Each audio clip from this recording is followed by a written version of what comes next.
मन ही मन को जानता, मन ही मन की प्रीत, मन ही मनमानी करे, मन की मन से मीत। मन झूमे बाबरा, मन की अद्भुत रीत, मन के हारे हार है, मन के जीते जीत। सच बात है, जैसी जिसकी मति वैसी उसकी गति। हम वो सब कर सकते हैं जो हम करना चाहते हैं, यदि हमारा मन हमारे नियंत्रण में है।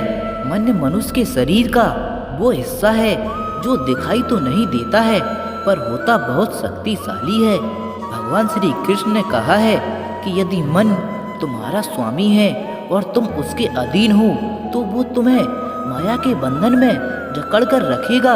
और जब तुम मन पर काबू पा लोगे और उसके स्वामी हो जाओगे, तो वही मन तुम्हें मोक्ष के द्वार तक ले जाएगा।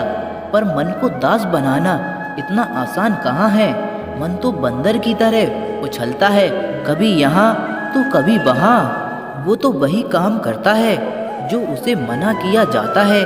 एक धोबी था, उसके पास एक गधा था, एक बंदर और एक बकरी।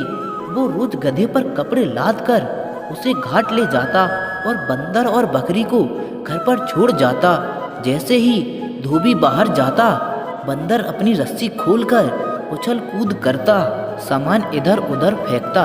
जो कुछ भी घर में खाने को रखा होता है वो खा जाता, और धोबी के आने से पहले बकरी की रस्सी खोलकर खुद को अपनी रस्सी में बांध लेता। और जब धोबी घर आता तो घर की हालत देखकर मार बकरी को पड़ती, क्योंकि बकरी खुली मिलती। बस यही बंदर है हमारा मन, और बकरी है हमारा शरीर। नियंत्रित हमारा मन नहीं होता और भुगतना हमारे शरीर को पड़ता है। अब सवाल ये उठता है कि ये बंदर यानी हमारा मन जो उछल कूद करता है, बकबक करता रहता है, इसे कैसे रोकें?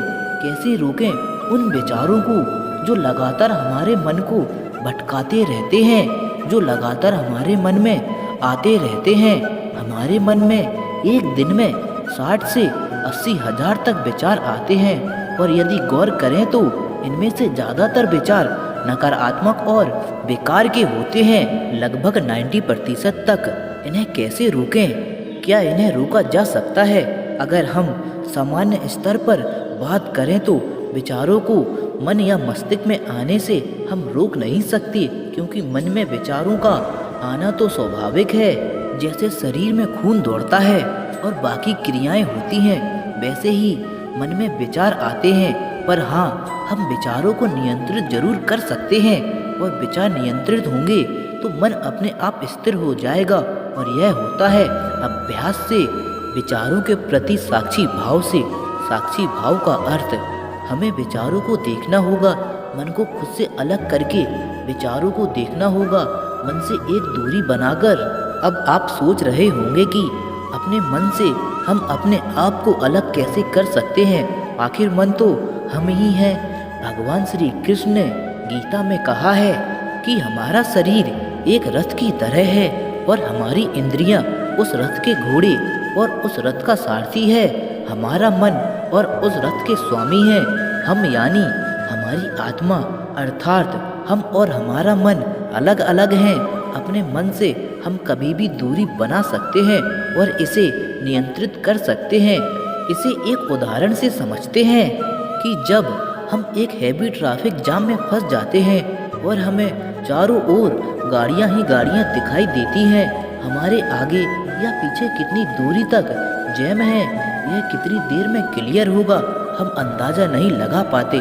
पर यदि उसी वक्त हम कल्पना करें कि हम किसी ऊंची बिल्डिंग पर खड़े होकर उस ट्रैफिक जैम को देख रहे हैं, तो हमें साफ साफ अंदाज़ा हो जाता है उस परिस्थिति का।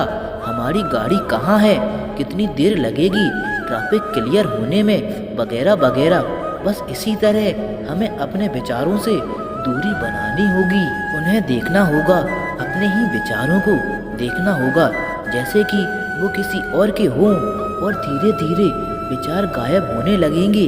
अब आप सोच रहे होंगे कि देखने से विचार गायब क्यों होने लग जाते हैं? जैसे मन का स्वभाव है विचारों को विचरने देना, ऐसे ही विचारों की भी आदत होती है कि जब उन्हें देखा जाता है तो वह गायब होने लग जाते हैं। हमें कुछ नहीं करना है, बस उन्हें देखना है। रोज इसका अभ्यास करना है और धीरे धीरे मन नियंत्रित और शांत होने लगेगा। जो भाग्य में है वह भागकर आएगा, जो भाग्य में नहीं है वह आकर भी चला जाएगा। इसीलिए वह हिसाब हसरतें ना पालिए, जो मिला है उसे संभालिए। ढूंढना है तो अपनी परवाह करने वाला ढूंढो, क्योंकि इस दुनिया में इस्तेमाल करने वाले तो आपको ढूंढ ही लेंगे। जब अकेले हो तो विचारों को नियंत्रण में रखो, जब दोस्तों के साथ हो तो अपनी जुबान पर नियंत्रण रखो, जब गुस्से में हो तो अपने फैसले पर नियंत्रण रखो। जब आप अपने आप पर यकीन करने लगते हो तभी जीवन में चमत्कार होने लगते हैं। कभी भी स्वयं पर घमंड मत करना, क्योंकि पत्थर भी भारी होकर पानी में अपना वजूद खो देता है।